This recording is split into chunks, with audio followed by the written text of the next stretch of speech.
Fox Business correspondent Susan Lee, Fox News contributor Liz Peek, and Clayton Allen, Vice President of Height Capital Markets. There's a lot to break down here. I want to start first with NAFTA. I'm going to go to Liz first on this. What good is it to have a sunset clause in an agreement, whether it's NAFTA or Mexico? If I'm a business owner, I can't plan past 5 years if this is going to expire. Yes, but you have to kind of make the presumption, I think, that it won't expire. I mean, after all, let's face it, this is the most rigorous test of NAFTA since it came into being. It is the first redo of this agreement. And if everyone sits down, these three countries, and they agree on these very pivotal decisions on local content and labor rates in Mexico, and by the way, you're probably going to go there, but I would say President Trump can kind of say he's had some wins on this because the Mexicans were really intransigent on the labor rates in the beginning, and I think they have moved, and certainly on the local content. But anyway, so they're going to get through this huge ordeal. I don't think anyone's going to want to revisit it in 5 years. Okay, and the deal, by the way, just for people who keep political score, if they have the deal in place by the 27th of this month, it can be passed by the Congress within the 90 days before the midterms.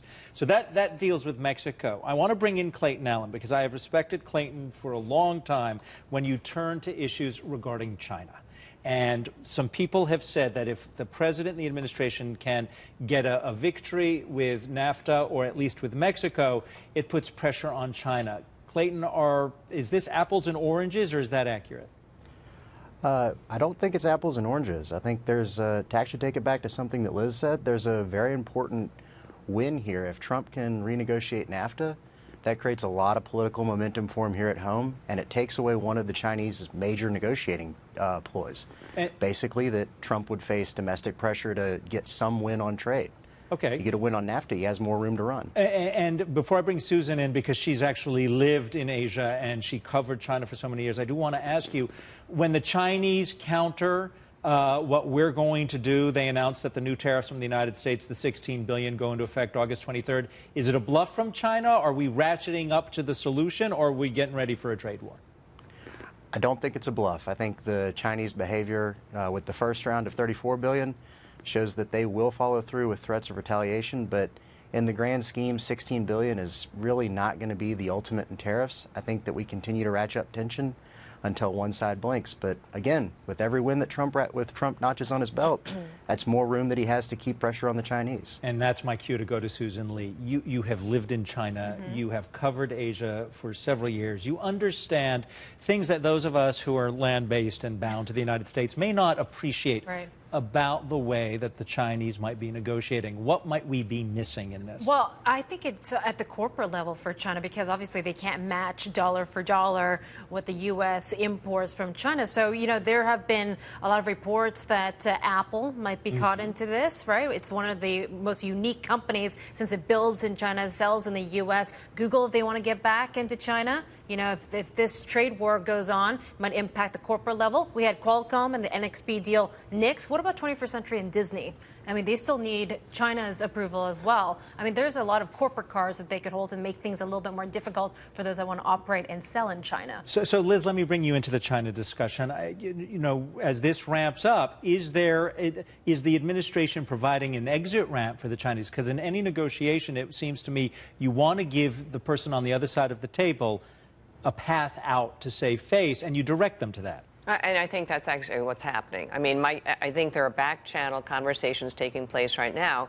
The ultimate threat here is not our tariffs on their imports. The ultimate threat is that we partner with the EU and with other trading nations around the world and say, okay, we are not taking any more investment from China. The Belt and Road thing just isn't going to happen. We're not going to bail out Pakistan via the IMF. There are a lot of levers here that I think are potentially very damaging for China and that we can yet access. So if China wants to see some of these very important initiatives for their long-term growth continue, they're going to have to come back to the table at some point and say, okay, you know, we've exhausted our tariff opportunities, and here is what we're willing to do. But I think politically, one important thing to point out is that the Chinese media is saying we can wait this out a lot longer than the U.S. can. We have, you know, political stability. We don't have to get into an election in 2 years. Xi Jinping has come under pressure, as you know, and for the first time ever, there are bloggers out there criticizing him. His own financial people are beginning to question his authority That now is that he's true. taken That all is this true. on. I mean, you're listening to this discussion. What do you think? The 23rd is when the new tariffs from the states will go into effect, and then we have the threat of $200 billion in more tariffs. When Liz is talking about the Chinese allowing bloggers to criticize the government, is this a sign that there will be a breakthrough, or are you worried from your analysis that we're headed to much more difficult fisticuffs with the Chinese over this? I tend to think that we're headed towards more difficult fisticuffs in the short term. To a point that was actually made a second ago, you're starting to see a little bit of discord in Chinese domestic politics. President Xi has relied on a group of relatively pro-Western moderates to really negotiate this trade deal, and any lack of success there really does motivate, or could motivate, a more conservative base that might threaten some of the political power that he's built up around himself. But just note, in Chinese politics, bloggers can say what they want. Ultimately, President Xi is in control, and I think he probably has the support of the Standing Committee, and that's all you need in China to stay in power, by the way. Clayton, any comment to that as I wrap up? No, I would tend to agree, and I would just add that I think that people are very right to point to NAFTA and some of these domestic political wins as an important path forward for the administration on China.